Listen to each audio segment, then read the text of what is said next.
Hola, soy Gerard, el profesor de investigación cuantitativa de psicología de la UOC de la Academia Statistics.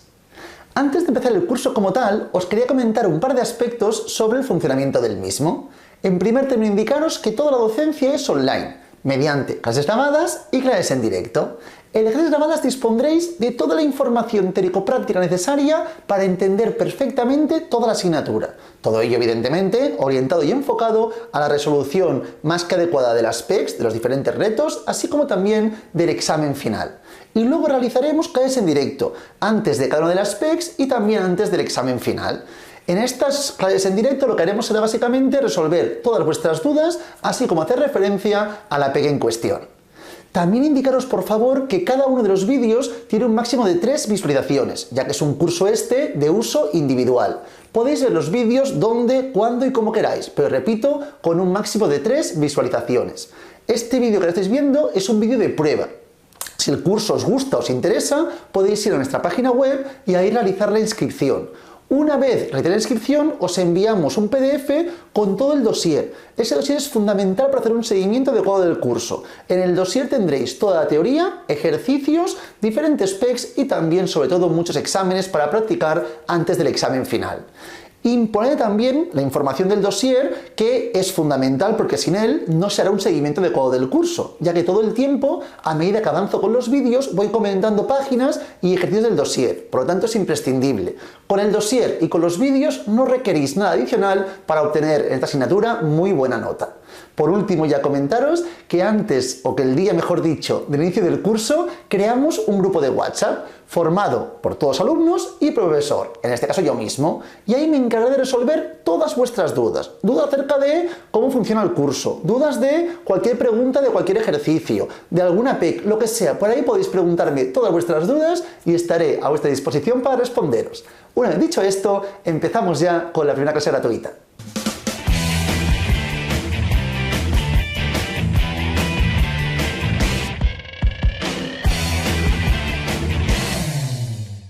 Empezamos ya con el temario como tal. Esta primera parte de la asignatura, la información de la primera PEC, es muy teórica. Estudiaremos diferentes conceptos, diferentes aspectos, más bien todos ellos teóricos. En cambio, tanto en la PEC 2 como en la PEC 3, ya veréis que la información es mucho más numérica. Trabajaremos conceptos mucho más estadísticos.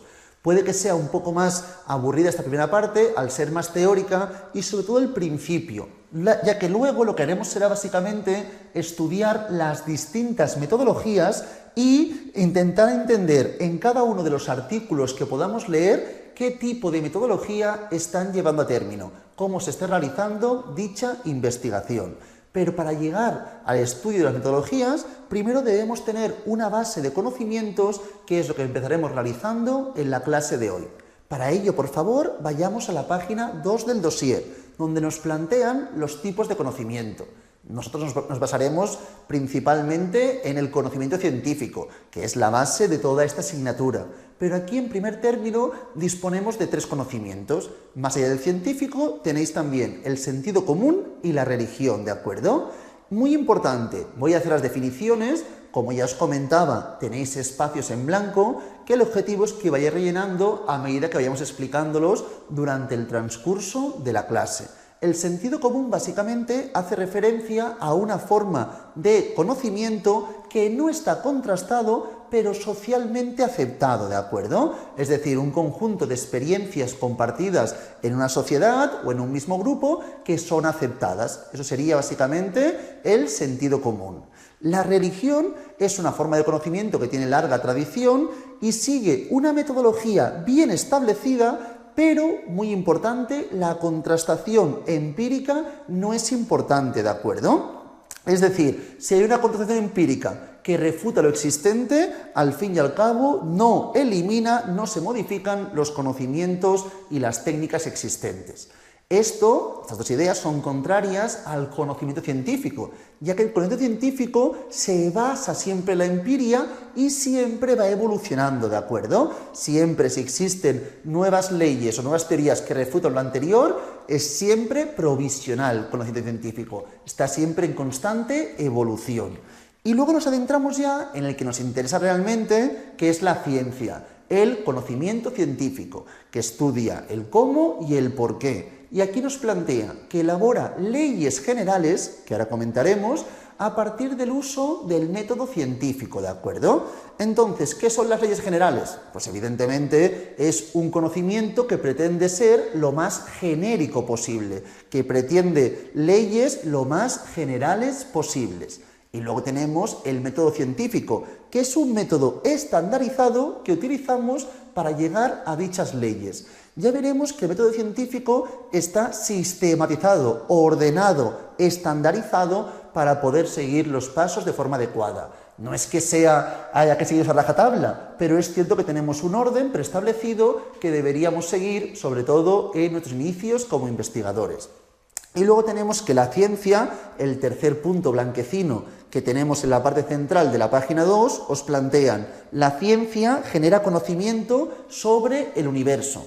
Es la idea, leyes generales, ¿de acuerdo? Y siempre mediante la empiria, al fin y al cabo. Y aquí nos plantean seguidamente dos visiones un poco parecidas, pero planteadas por Popper y Simpson. Popper decía que este conocimiento sobre el universo debíamos generarlo mediante la búsqueda de principios explicativos sostenidos por la observación empírica, ¿de acuerdo? En cambio, Simpson planteaba que este conocimiento sobre el universo se debía generar mediante el establecimiento de relaciones naturales y ordenadas entre los fenómenos observados.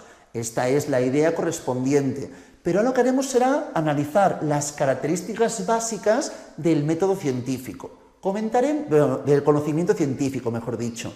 Comentaremos 5. Las tenéis en la parte central inferior de esta misma página, de la página 2. En primer término, y lo comentaba, la diferencia básica respecto a religión también y sentido común, que debe ser contrastado. Por lo tanto, origen empírico. La empiria es la experiencia. Se tiene que poder analizar la información a través de la experiencia. Debe ser contrastable, debe ser probable, ¿de acuerdo? Se tiene que poder probar. Este primer punto fundamental como característica del conocimiento científico. En segundo término, debe haber acuerdo interinvestigadores, interobservadores, intercientíficos, es decir, debe haber constancia y fiabilidad. Estos conceptos poco a poco iremos entendiéndolos bien, ¿de acuerdo? Pero ahora me interesa que entendamos las 5 características básicas del conocimiento científico. En tercer término, la replicabilidad, que sea replicable, ¿de acuerdo? Que se puedan verificar los acuerdos y que se confirme lo que estudiamos en otras situaciones. Luego, la relación con la ciencia, es decir, que lo que estemos estudiando se pueda insertar en la ciencia de forma ordenada e integrando en una estructura formal que tenga sentido, ¿de acuerdo? Y luego, por último, la comunicabilidad. El científico debe poder comunicar sus resultados y que estos sean tangibles. Estas son las 5 características fundamentales del conocimiento científico. Seguidamente me dicen, ¿cómo se genera y organiza el conocimiento científico? Pues evidentemente, como podemos leer aquí, mediante el método científico. Pero muy importante, y tiene relación con las características que antes comentábamos.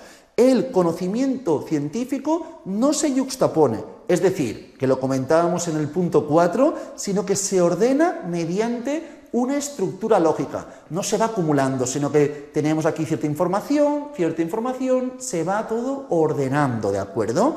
Y también, muy importante, que lo comentaba, el carácter de provisionalidad, que el conocimiento científico no es permanente, ya que los datos se ponen siempre a prueba mediante la empiria y pueden refutar o rechazar aquello que estábamos planteando como leyes generales. Por lo tanto, nunca es permanente, siempre está en constante evolución. La ciencia, al fin y al cabo, es dinámica. Y luego estudiaremos los 2 paradigmas metodológicos por excelencia, que es el deductivo, la deducción, y la inducción, estrategias de deducción e inducción. Luego veremos que los métodos pueden ser deductivos, inductivos y básicamente nos centraremos en el método hipotético deductivo. Pero en primer término vamos a mirar qué entendemos por estrategia de sistematización deductiva. Deductiva es cuando pasamos de lo general a lo particular, es decir, pasamos de un plan teórico de la teoría, ¿de acuerdo?, al plan empírico de la experimentación, de lo general a lo particular. En cambio, en el inductivo, el proceso es totalmente inverso. En este caso pasamos del plan empírico al plan teórico, al general, ¿de acuerdo? A partir de estos dos conceptos tenemos los tres métodos científicos por excelencia. Nos centraremos en el tercero en psicología, pero comentaremos los tres ahora mismo. En primer término, el método deductivo, que evidentemente tiene relación con la estrategia deductiva, que es a partir de la ley general intentamos o extraemos implicaciones que pueden ser contrastadas en la realidad. Es decir, a partir de la formulación general, con el fin, es decir, partimos de la formulación general con el fin de que sea aplicado el conocimiento en un caso particular. Vamos de arriba hacia abajo, como si dijésemos, ¿de acuerdo? Tenéis dos puntos blanquecinos.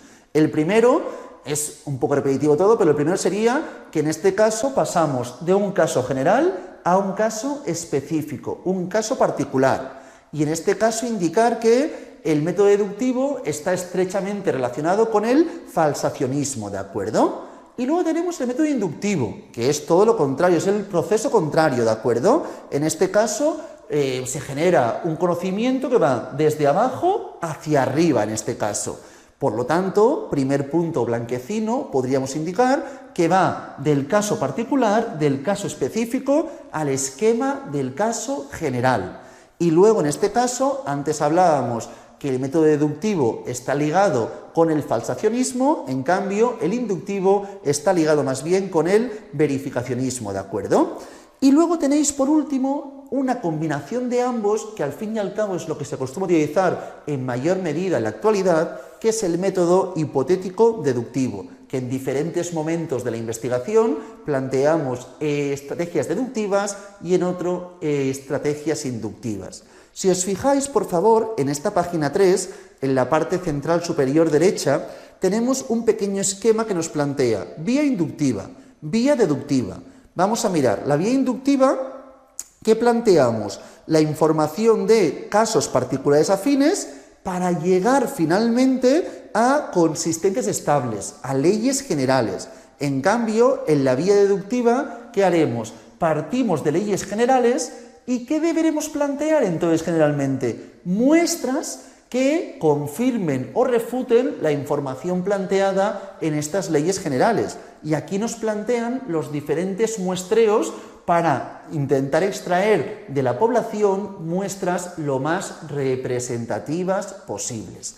Ya veréis que este tipo de muestreos los estudiaremos más adelante. Será importante para asegurar la representatividad de la muestra, que la muestra sea representativa de la población objeto de estudio. A partir de aquí también, en la parte central de la página 3, tenemos en la parte izquierda una explicación inductiva, como veis de abajo hacia arriba, de datos brutos llegamos a la teoría, es decir, del caso particular al caso general. En cambio, en la derecha podéis ver la explicación deductiva, que va de arriba hacia abajo, de la teoría hasta, en este caso, la información de un caso particular o específico. Es lo que estábamos comentando, de arriba hacia abajo o de abajo hacia arriba, inductivo o deductivo. Una vez tenemos esto, vamos a comentar cuál es el método más trabajado, más utilizado en la psicología, que evidentemente será el método hipotético deductivo, como podemos comprobar en la parte inferior de la página 3. Tenéis aquí dos puntos negrizos. El primer punto es que la ciencia en psicología tiene un objeto de estudio propio. Entonces, por eso considero una ciencia diferente a otras, porque su estudio objetivo de estudio es distinta a la de otras ciencias. Y como bien decíamos, el método más utilizado en la psicología es el método hipotético deductivo. Aquí tenéis un pequeño esquema en la parte inferior derecha que tiene mucha relación con lo que teníamos en la parte central. Si os fijáis, en la parte izquierda, ¿qué ocurre? Que se presenta el ciclo de la inducción. Si os fijáis, la generación del conocimiento va de abajo hacia arriba, ¿de acuerdo? Esto en la parte izquierda. En cambio, en la parte derecha se presenta la deducción, que es totalmente al revés. Se plantea una hipótesis y se busca solución a esta hipótesis. Se plantea a partir de los datos si la hipótesis se refuta o por el contrario se acepta. Esta es o son los dos tipos de paradigmas que nos encontramos y generalmente haremos la unión de ambos para trabajar con el método hipotético deductivo. Una vez tenemos esto, y antes de adentrarnos ya en conceptos primordiales que iremos viendo en toda la asignatura y podrán llegar a ser preguntas en la PEC, me fijo en el proceso de investigación. Veremos aquí 6 pasos, ¿de acuerdo? ¿Tendremos que plantear estos 6 pasos siempre? No, no es obligatorio, es una idea del proceso de investigación. Además aquí lo plantean desde una vertiente deductiva, o lo planteamos desde una vertiente deductiva, ¿de acuerdo? Pero hay otros tipos de investigaciones que no siempre serán siguiendo este proceso de investigación. Pero es a modo de ejemplo para que tengamos una pequeña sistematización, un pequeño orden de cuáles serían los pasos adecuados que deberíamos ir siguiendo a lo largo del proceso de investigación. En primer término, esto fundamental, que es la detección del problema, básicamente. Aquí, básicamente, tenemos que indicar cuál es y delimitar cuál es el problema de nuestra investigación. El objetivo de la investigación, solucionar qué problema, ¿de acuerdo? Para ello deberemos revisar toda la documentación existente, creando un marco teórico que sea lo más completo posible, con la máxima información posible, ya que así posteriormente las siguientes fases de la investigación estarán realizadas sobre un sustento teórico mucho más elaborado. Por ese motivo, en primer término, cuando tenemos que determinar el problema, es fundamental una revisión de la documentación sobre el estado de la cuestión actual, ¿de acuerdo? Una vez tenemos esto, nos vamos al segundo punto, que es la formulación, el planteamiento de hipótesis. Hipótesis es, al fin y al cabo, una solución tentativa al problema que estamos estudiando. No todas las investigaciones pueden tener hipótesis.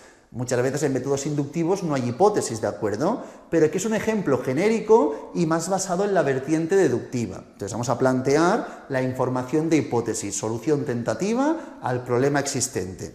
Entonces, tenéis diferentes puntos negrizos. El primero me dice, mediante la hipótesis, que como hemos dicho básicamente es una explicación tentativa del problema y acostumbra a ser mucho más concreta. Es decir, acotamos más la aplicación de la teoría. Lo que hacemos es intentar dar una solución tentativa al problema y de esa forma se acota mucho más la información. Y también comentaros, este segundo punto es importante, que trabajamos mucho con constructos en psicología. Constructos son variables que no son directamente observables. Si pensáis en psicología, prácticamente cualquier variable que estudiemos será un constructo, o muchas de ellas. Por ejemplo, estudiamos la depresión, la felicidad, son diferentes variables que no son directamente observables y tendremos que buscar instrumentos para poder medir esa variable. Ya lo veremos eso cuando operativizamos la variable, ¿de acuerdo? Entonces, esto correspondía al segundo punto negrito que tenemos aquí, variables que no son directamente accesibles a partir de la observación. Y luego tenemos que las hipótesis se pueden clasificar de dos tipos, si son unidireccionales o bidireccionales, ¿de acuerdo? Aquí básicamente hablamos de relación simétrica o asimétrica. Las unidireccionales se caracterizan por tener una relación asimétrica. ¿Por qué? Porque queremos ver cómo una variable influye, una variable afecta, determina a otra variable. De ahí que hablemos de relación unidireccional. Hay una dirección ya planteada, ¿de acuerdo? Por el contrario, en las bidireccionales se denomina o hablamos de relación simétrica. Aquí no estudiamos si una variable influye, afecta, determina a la otra. Únicamente estudiamos la relación existente entre ambas. Es decir, cuando estamos haciendo hipótesis unidireccionales, deberemos plantear la idea de variable independiente y variable dependiente. Cómo la independiente afecta a la dependiente En cambio, en bidireccionales, al ser una relación simétrica, no tendremos que plantearnos la idea de cuál es la independiente y cuál es la dependiente, sino que tendremos distintas variables y estudiaremos la relación existente entre ellas. Una vez tenemos esto, bueno, he hecho un ejemplo de solamente una independiente y una dependiente, pero puede haber estudios con distintas independientes y una dependiente, con más de una dependiente, pueden haber estudios muy complejos con muchas variables. Y luego tenéis el cuarto punto negrizo dentro de la formulación de las hipótesis, la hipótesis de la no diferencia. Es decir, cuando planteéis hipótesis, y esto básicamente me servirá para las siguientes PECs, en esta PEC esta información no será ni mucho menos importante, pero cuando planteamos hipótesis, planteamos siempre dos, la nula y la alternativa, ¿de acuerdo? Básicamente, la alternativa es la complementaria a la nula y la alternativa básicamente es la que define el investigador, es la hipótesis alternativa, la que viene determinada por el investigador. Entonces, en el último punto, lo que tenemos que indicar es que el objetivo de la investigación lo que busca es básicamente poder falsar la hipótesis nula para mantener la alternativa. El objetivo es rechazar la nula, refutar la nula, para poder así aceptar la hipótesis alternativa. Este es el objetivo de la investigación en genérico. A partir de aquí, una vez hemos comentado las hipótesis, repito, no todas las investigaciones deben tener hipótesis. Aquí estamos planteando un ejemplo deductivo. Por ese motivo se plantea esa información, aunque no es un orden que sea totalmente obligatorio. Es como una recomendación del proceso de investigación. Seguidamente, elaboración del diseño. Aquí, para llevar a cabo el contraste de las hipótesis planteadas, implica o deberíamos llevar a término una elaboración de un plan, el diseño de investigación. Aquí básicamente veremos diferentes diseños, los diseños más bien descriptivos, que se basan solamente en intentar comentar la información y como muchas veces explicarla, pero no buscan tanto las relaciones ni tampoco las predicciones. Y luego tenemos ya diseños un poco más complejos en el sentido que buscan la explicación, las relaciones entre variables y sobre todo a veces también las predicciones posibles, aunque dentro del mundo de la psicología sea un poco más complejo eso. Entonces, aquí si os fijáis, es la parte fundamental de esta PEC donde comentaremos los diferentes tipos de diseños. Diseños experimentales, diseños cuasi experimentales, diseños observacionales, ex post facto y diseños de encuesta. Todos estos tipos de diseño lo tendremos aquí y tendremos que determinar qué diseño realizamos según el tipo de investigación. Esto es fundamental. A veces puede parecer una absurdez, pero si esto no está bien hecho, todas las partes siguientes ya estarán condicionadas. Por lo tanto, es fundamental determinar y elegir el diseño más adecuado para nuestra investigación, ¿de acuerdo? El segundo punto negrizo que tenéis en este punto 3 nos dice que básicamente es el diseño de una situación en la que hacer operativa una derivación observable de la hipótesis, ¿de acuerdo? Entonces, es la idea correspondiente, poder, en este caso, obtener los resultados correspondientes que posteriormente estudiaremos para determinar si refutamos o no la hipótesis planteada. Una vez tenemos el diseño, que repito, es la parte en la que nos centramos en esta PEC, este punto 3, el diseño, diferentes tipos de diseños y por qué elegimos uno, otro y cuáles son las características correspondientes a cada diseño.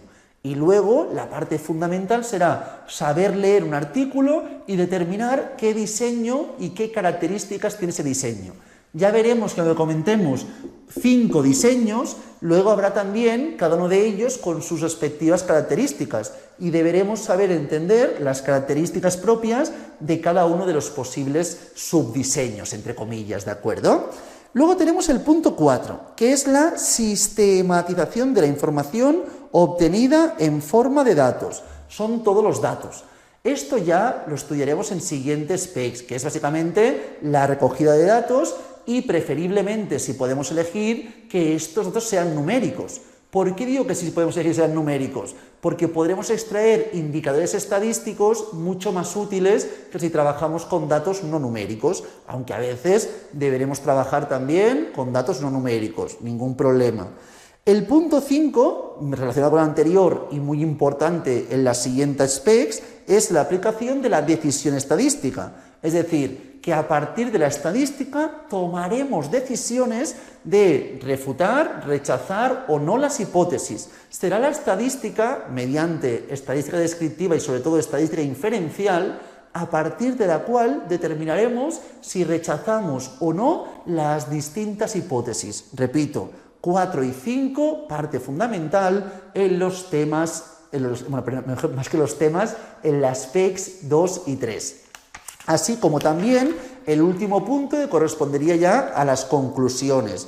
Es decir, que a partir de la información de datos tomamos conclusiones de si rechazamos o no la hipótesis nula. Y luego esta información debe ser comunicada a todo el ámbito científico, mediante informes elaborados, artículos como los que podremos leer a lo largo de esta primera PEC.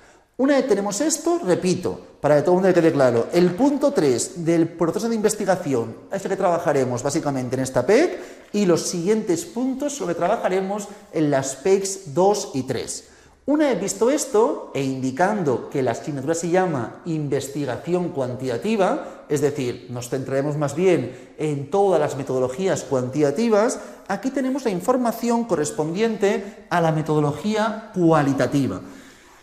Antiguamente había bastante discusión al comparar una con otra y había defensores de la metodología quali y quanti. Actualmente son compatibles y más bien complementarias. Se complementan en muchos procesos de la investigación, metodología quali y quanti. Aquí igualmente estudiamos las características básicas de cada una de ellas, lo comentaremos rápidamente, pero básicamente, como podéis ver en la parte inferior del cuadro, dice la integración de ambos métodos, que son complementarios, ¿de acuerdo? Donde no nos llega en la investigación la metodología quanti, nos ayudará la metodología cualitativa y también a la inversa.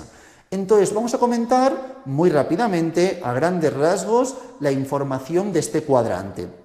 En primer término, tenéis 1, 2, 3, 4, 5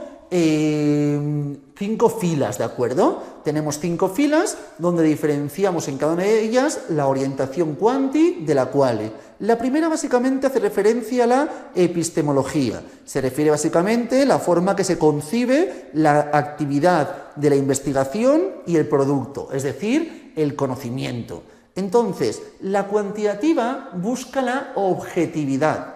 En cambio, la metodología quali no es necesariamente busca la objetividad, a veces también puede ser muy útil cierta subjetividad. Entonces, es la diferencia básica. Una es más eminentemente objetiva, la otra no es tan fervientemente defensora de la objetividad. También tiene una vertiente subjetiva, ¿de acuerdo? Luego, en segundo término, tenemos aquí los objetivos o los planes de investigación. Como podéis ver aquí en este caso, tenemos la orientación cuantitativa con estudios observacionales de encuesta, ex post facto, experimentales y cuasi experimentales, que son los métodos, las metodologías, los diseños que trabajaremos a lo largo de la asignatura. Os he comentado que había 5: observacionales, encuestas, ex post facto, experimentales y cuasi experimentales. No es que haya 5, sino que nosotros estudiaremos 5, más bien dicho, ¿de acuerdo? Y luego tenemos la información correspondiente a la orientación cualitativa, donde podéis ver en este caso la etnografía, estudios de caso, investigación-acción. Todo esto en esta asignatura no lo estudiaremos, ¿de acuerdo? Que tengáis la información, pero no se llevará a término este tipo de planes de investigación. Luego, ¿cómo se recoge la información? Técnicas de recogida de información. Si os fijáis, en la cuantitativa, y lo iremos viendo, tenemos observación sistemática.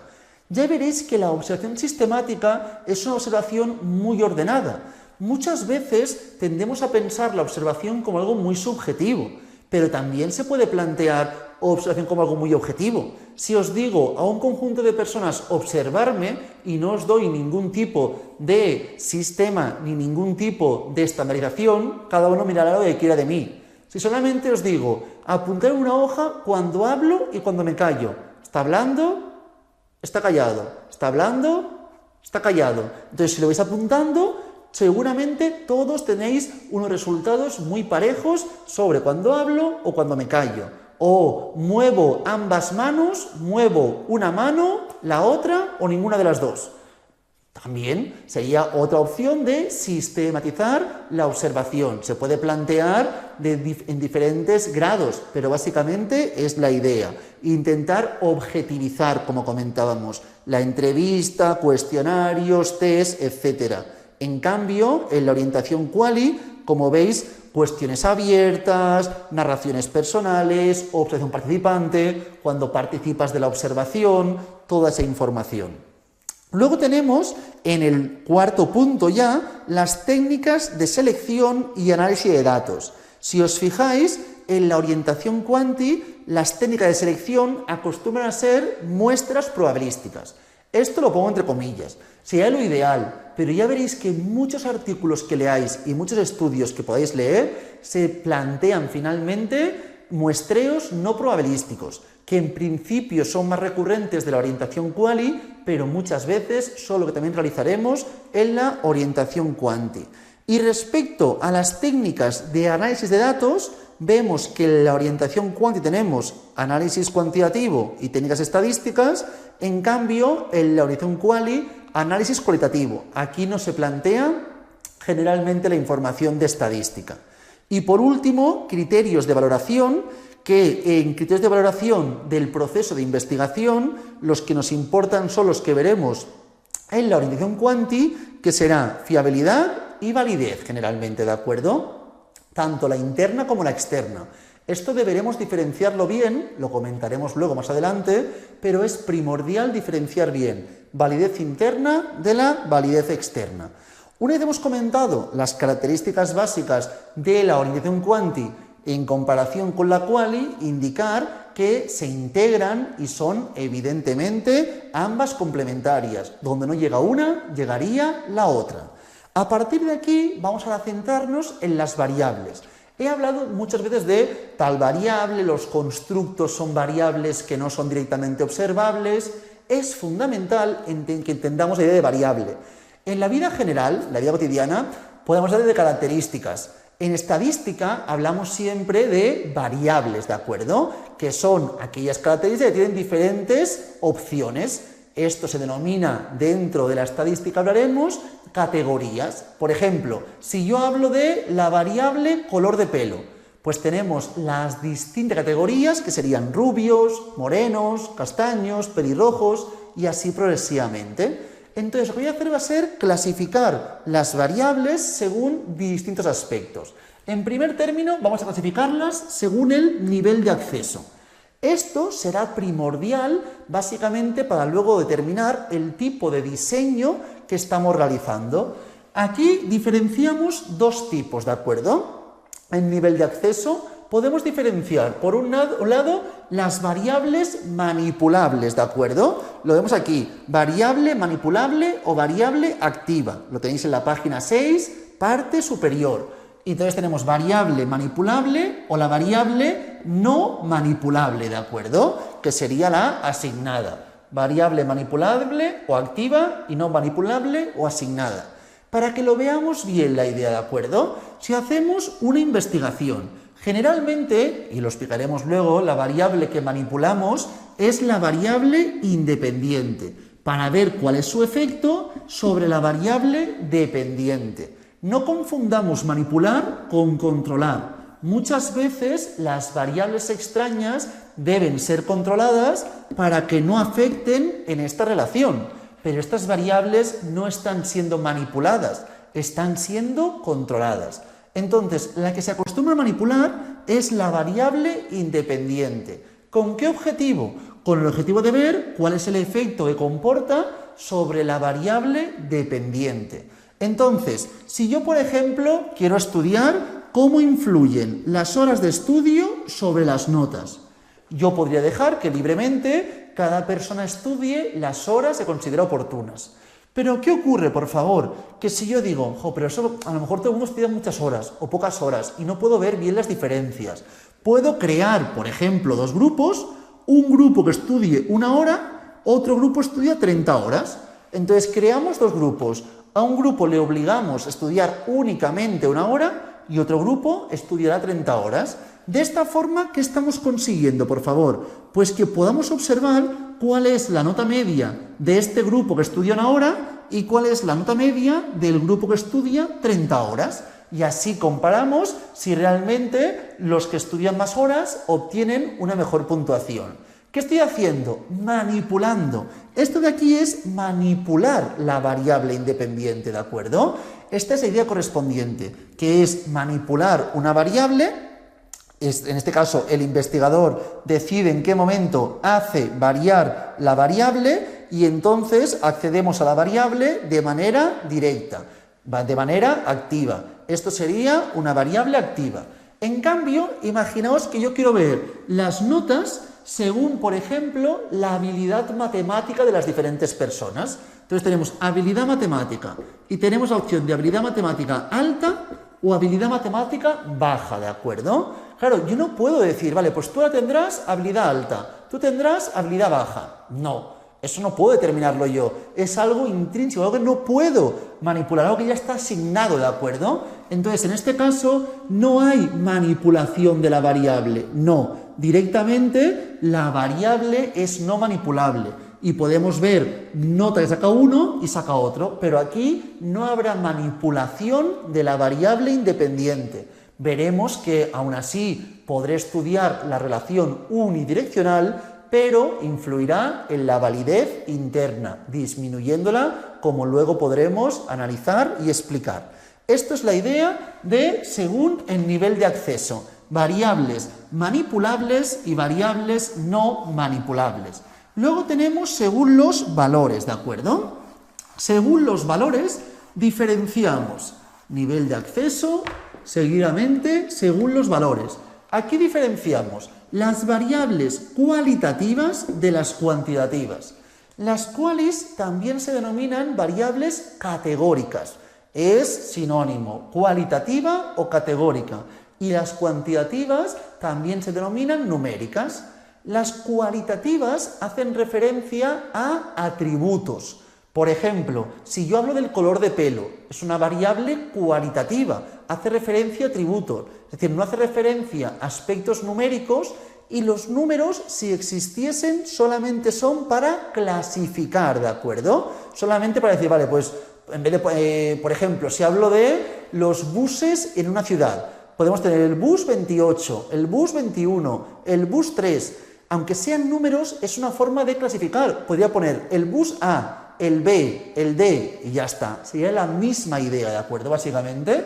Entonces, aquí no hay números, o si los hubiese, solo tiene la función de clasificar, ¿de acuerdo? Dentro de las variables qualis diferenciamos las variables nominales y ordinales según la escala. Las variables qualis nominales son aquellas donde las categorías, recordad que categorías eran las alternativas, las opciones de la variable, en las qualis nominales las categorías no están jerarquizadas, no hay un orden preestablecido entre ellas. Por ejemplo, color de pelo, ¿es mejor ser moreno que rubio y castaño? No hay un orden, puede que para alguien prefiera una cosa que la otra, pero no hay un orden preestablecido. Aquí hablaríamos de variables qualis nominales, ¿de acuerdo? Y luego tenemos las qualis ordinales.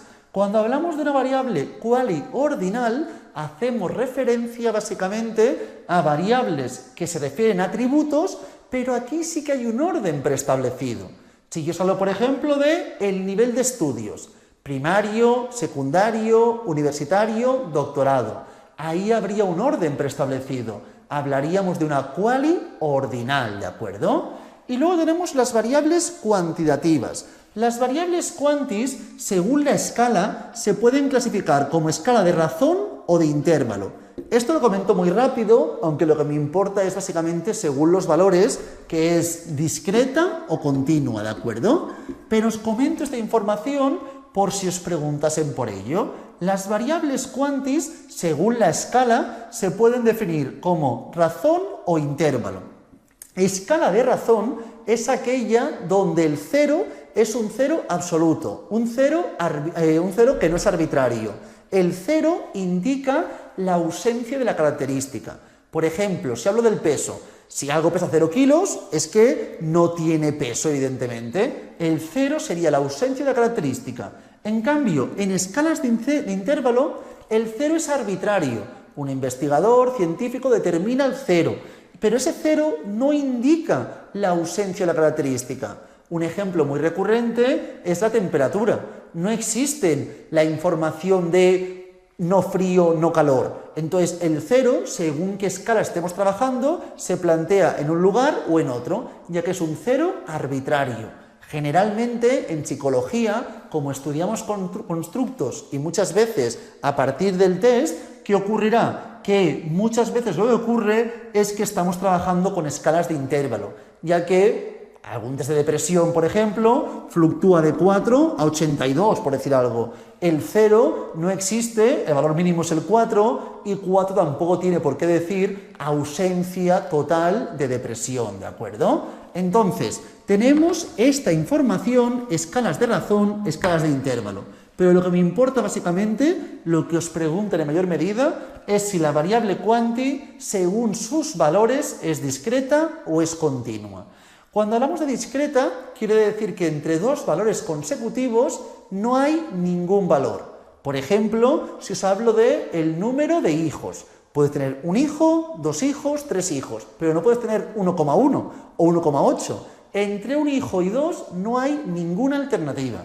En cambio, en las variables continuas, entre dos valores consecutivos puede haber infinidad de valores. Según la sensibilidad de la herramienta de medida, cada vez seré más y más y más preciso. Por ejemplo, si yo hablo de mi altura, según lo sensible que sea el instrumento de medida, podré ser cada vez más y más y más preciso. Un ejemplo que a veces nos lleva a confusión, la edad, por ejemplo. Si a mí me dicen la edad en años, solo puedes tener 20 o 21 o 22 o 23. La edad en años sería discreta. Pero la edad en genérico, planteando todas las posibles unidades de medida, sería continua. Porque tú puedes tener 20 años, 3 meses, 4 días, 2 horas, 1 segundo y así progresivamente, cada vez siendo más y más y más preciso. Es decir, cuando según la sensibilidad de la herramienta de medida pueda ser más preciso, hablaremos de continua.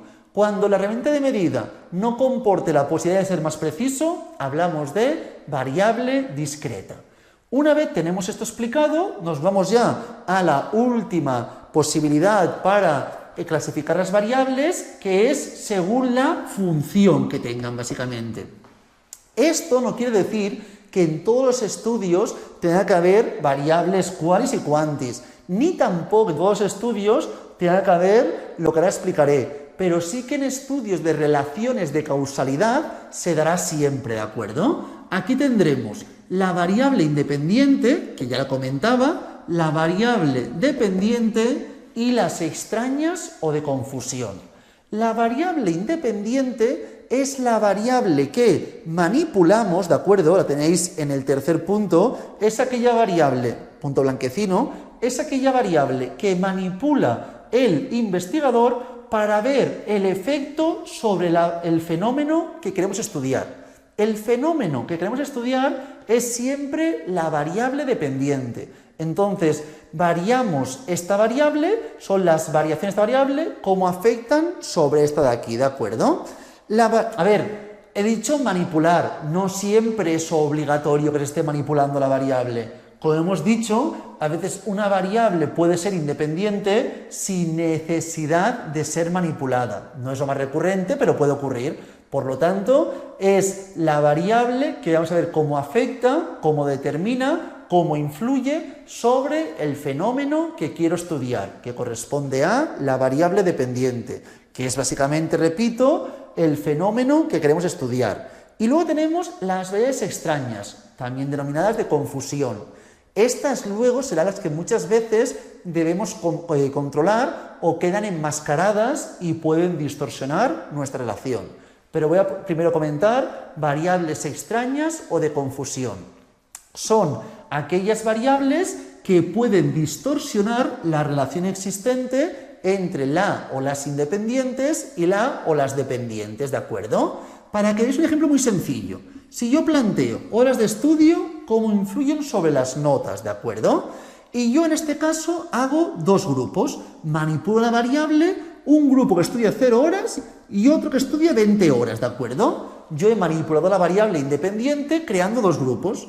Entonces, miro las notas y estos sacan un 6 y estos un 6. A partir de esto digo, uy, qué raro. Yo pensaba que estudiar más horas comportaba mejor nota, pero veo que no. Entonces, ¿qué puede ser? Que haya variables extrañas que estén distorsionando esta relación.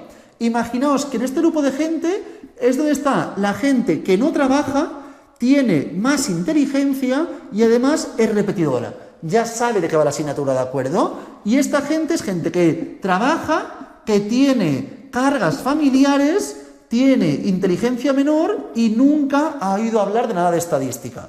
Pues claro, esta ya partía de un concepto mucho más elevado que esta.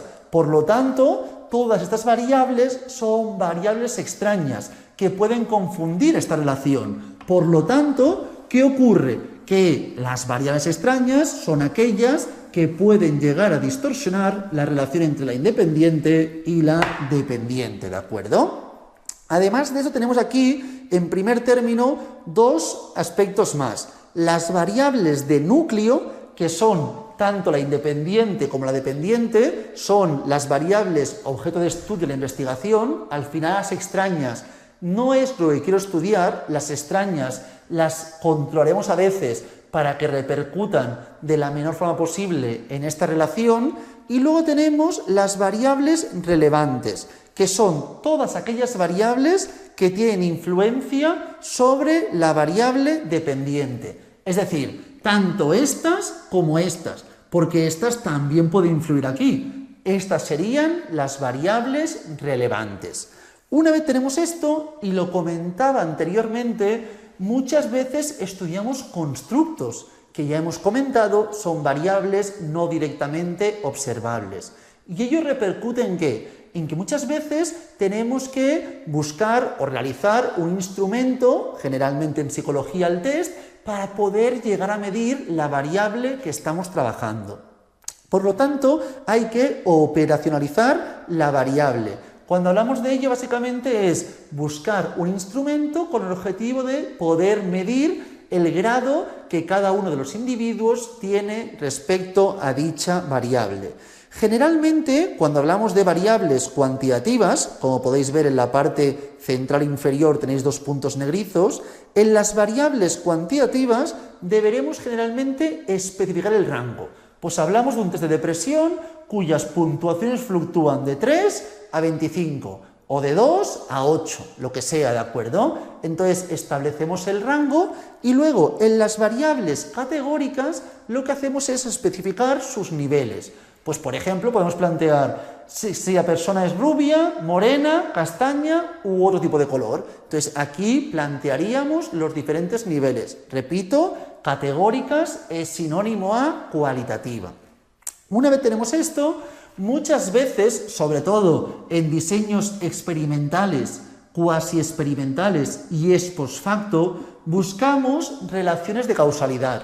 Ya veremos que los estudios descriptivos, en los de encuesta y observación, no. Pero cuando hablemos de diseños ex post facto, experimentales y cuasi experimentales, estudiaremos muchas veces las relaciones de causalidad, ¿de acuerdo?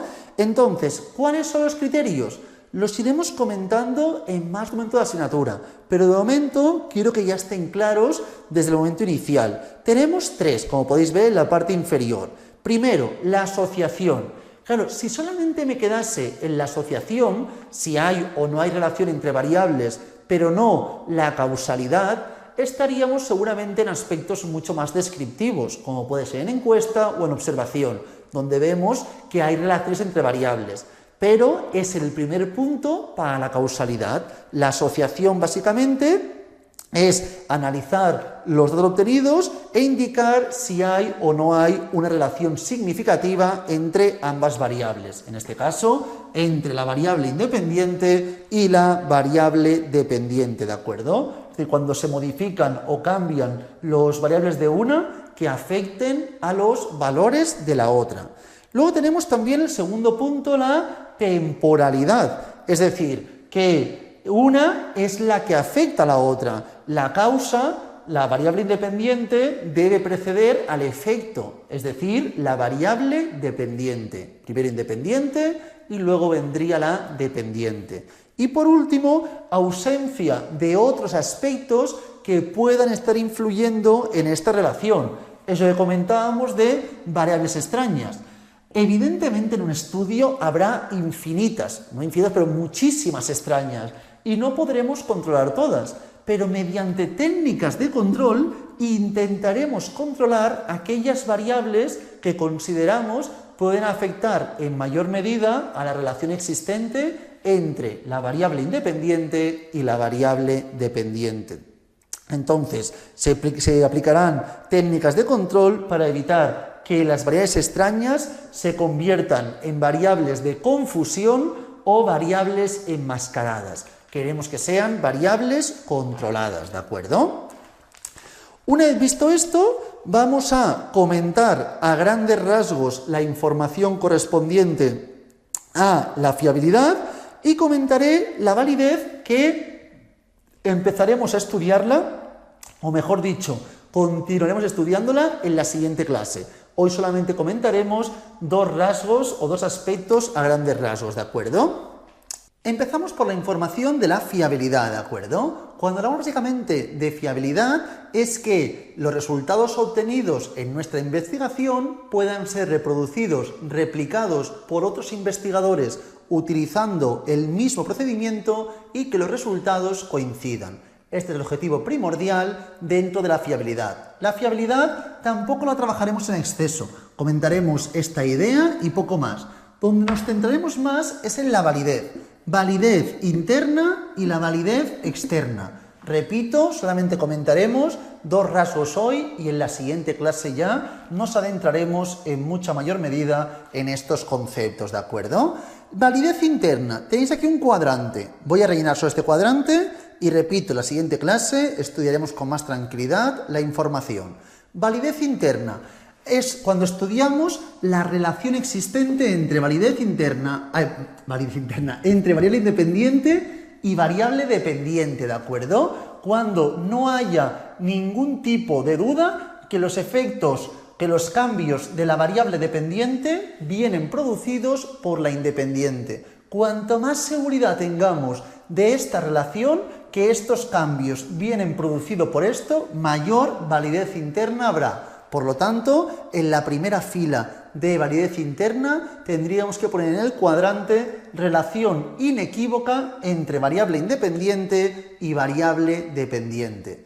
En la segunda fila, una vez hemos dicho que tenemos que estudiar este efecto sin que haya posibles confusiones, ¿qué ocurre? Que es importante el control. Tendremos que utilizar distintas técnicas de control para asegurarnos que las modificaciones o variaciones de la dependiente bien determinadas, bien afectadas directamente por la variable independiente. Entonces, relación inequívoca y control. Y por último, que en este caso, como se puede observar al estar contando todo mucho, hablaremos más bien de situaciones de laboratorio, situaciones artificiales, ¿de acuerdo? Muchas veces.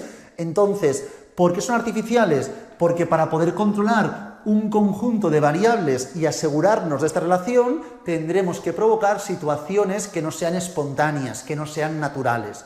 En cambio, cuando estemos estudiando validez externa, será un poco idea totalmente contraria a esta. En primer término, la primera fila tendríamos que indicar en el cuadrante que en la validez externa se basa en la posibilidad de poder generalizar resultados.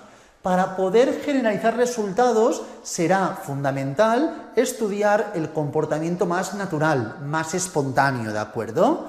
En segundo término, muy importante, es la representatividad. Ahí como el objetivo es más bien estudiar esta relación, no me importa en exceso que sea representativo. Si lo es, bienvenido sea y evidentemente favorece la investigación, pero muchas veces es inviable, ya que si tengo que coger a personas que hagan un estudio de forma muy concreta, no habrá opciones de que muchas personas puedan participar en dicha investigación. Y por último, como aquí tenemos la información, que es generalizar a otros sujetos, a otros valores de la variable independiente, a otras situaciones, en otros lugares, ¿de acuerdo? Esta es la idea, básicamente, de la validez externa. Entonces, en la siguiente clase veremos cómo el objetivo sería que las dos fuesen elevadas, pero cuando aumentamos una, la otra disminuirá. Cuanto más artificial sea la situación, evidentemente esto se da en situaciones naturales, comportamiento espontáneo, cuanto más artificial y más aumente esto, menos natural será y por lo tanto menor será la validez externa. Por el contrario, cuanto más natural sea la investigación y más plausible su generalización, es decir, cuando la validez externa aumente, comportará una disminución de la interna porque podrá haber muchos más factores que estén influyendo, ya que se estará realizando un control mucho menor. Por lo tanto, lo que quiero que veamos que aunque el objetivo es que ambas sean muy elevadas, en la vida real el aumento de uno comporta la disminución del otro, ¿de acuerdo?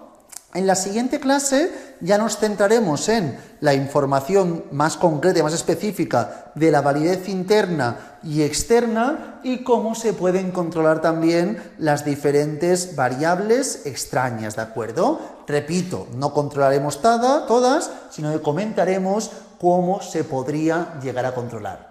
Hoy lo dejamos por aquí, ya veis que es una clase muy teórica de momento, en la siguiente también haremos mucha teoría y ya sí que en las PECs 2 y 3 es cuando plantearemos muchos más datos numéricos, mucha más información estadística.